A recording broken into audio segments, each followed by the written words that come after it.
ঢেউয়ের তালে ভাসতে ভাসতে সিন্দুকটি ভিড়ল খোদ ফেরাউনের প্রাসাদের ঘাটে।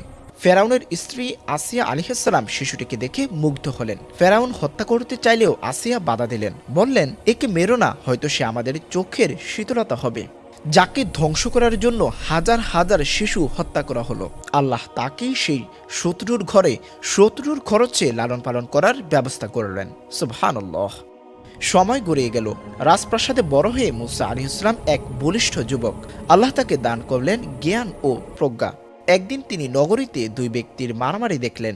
একজন বনি ইসরায়েলি, অন্যজন মিশরীয়। বনি ইসরায়েলি সাহায্য চাইলে মুসা আলাইহিস সালাম মিশরীয় লোকটিকে একটি ঘুষি মারলেন, কিন্তু হায়, সেই এক আঘাতেই লোকটি মারা গেল। মুসা আলাইহিস সালাম অনুতপ্ত হলেন, আল্লাহর কাছে ক্ষমা চাইলেন, কিন্তু খবর রটে গেল।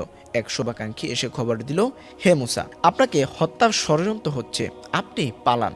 রাজপ্রাসাদের আরামায়েশ ছেড়ে হযরত মুসা আলাইহিসসালাম পা বাড়ালেন অচেনা পথ মাদাইনের দিকে। সঙ্গীহীন মরুভূমিতে তার মুখে ছিল শুধুই রবের কাছে ফরিয়াদ, আমাকে এই জালিম কওমের হাত থেকে রক্ষা করো। মাদিয়ানে পৌঁছে এক কুয়ার পাশে তিনি দুই বোনকে সাহায্য করলেন।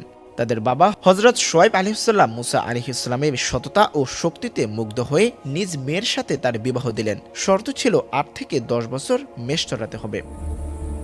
শর্ত পূরণ করে সপরিবারে মিশর ফেরার পথে তুর পাহাড়ে তিনি দেখলেন এক অলৌকিক আগুন।